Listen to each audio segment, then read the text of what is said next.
Sujet centre étranger du 8 juin 2026, hier, tombé en première spécialité. On va faire l'exo 2 dans un repère, des produits scalaires, etc. Hyper court, 3 points, pas très dur, voire pas du tout dur. On se place dans le plan muni d'un repère orthonormé, les points A, B, C, on file les coordonnées.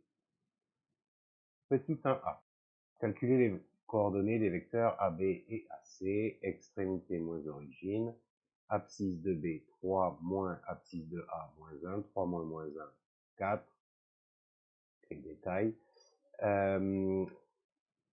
5 moins 5, 0. C'est-à-dire AB, donc coordonnées 4, 0. De même, coordonnées de AC, donc 4 moins moins 1, 5, 0 moins 5, moins 5. Hyper facile, hyper classique. En déduire la valeur du produit scalaire AB scalaire AC. AB scalaire AC. Donc on a envie d'utiliser la formule qui donne le produit scalaire dans un repère, qui ne marche, je rappelle, que dans un repère orthonormé. Je vais peut-être les faire dans cet ordre. Dans le repère orthonormé, qui n'a pas de nom,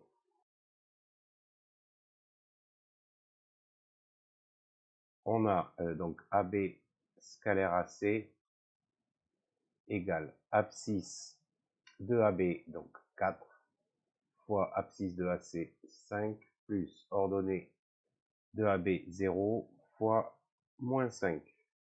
Je calcule ça, 20 plus 0, ça fait 20.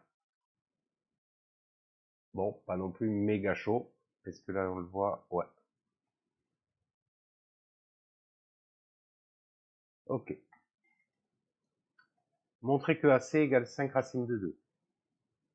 Je calcule la longueur AC dans le repère orthonormé en question, parce que c'est la norme du vecteur AC. Autrement dit, c'est la racine carrée de xc moins xa carré plus yc moins yk carré. C'est pour la même raison dans un repère orthonormé. J'écris RON en abrégé. Donc, AC égale xc moins xa, donc 5 au carré, plus yc moins yk, moins 5 au carré. Et donc, ceci fait racine de 25 plus 25, 50. Je simplifie cette racine carrée, 50 c'est 25 fois 2. Et donc, bon, j'écris l'étape, vous n'êtes pas obligé. Racine de 25 fois racine de 2, c'est-à-dire 5 racines de 2.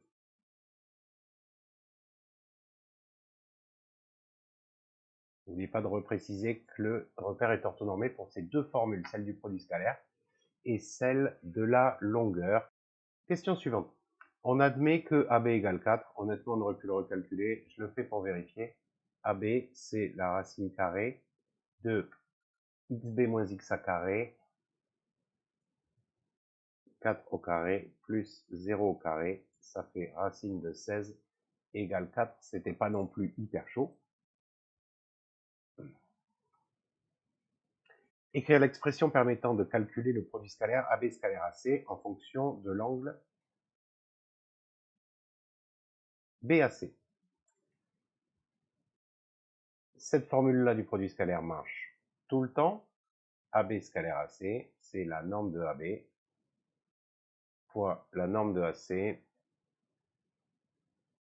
fois le cosinus de l'angle entre les deux. Si j'ai A, B, C, l'angle entre les deux, c'est bien BAC.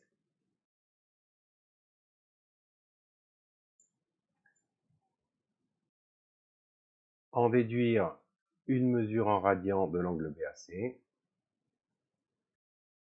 On a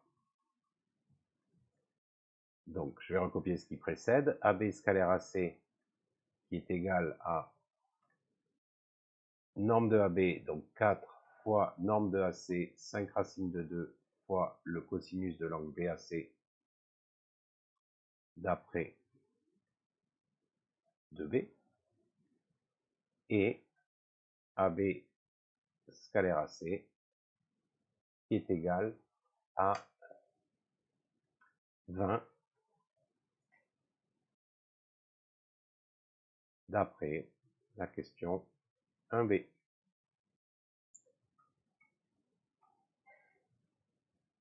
Donc, 4 fois 5 racine de 2 cos de BAC égale 20, c'est-à-dire que j'ai une équation d'inconnu cos de BAC, c'est une équation du premier degré. 4 fois 5, ça fait 20. 20 racine de 2 cos de BAC égale 20. Je divise les deux côtés par 20. Et aussi par racine de 2, tant que j'y suis, j'obtiens cos de BAC égale 1 sur racine de 2. On sait très bien qu'on n'aime pas les racines carrées au dénominateur. Donc dans 1 sur racine de 2, je multiplie par racine de 2 au numérateur et au dénominateur pour obtenir racine de 2 sur 2. Ça, c'est la valeur du cos de BAC. Mais je sais très bien, d'après mon chapitre de trigo, que cos de pi sur 4 égale racine de 2 sur 2. Et donc, BAC est égal à pi sur 4 radians.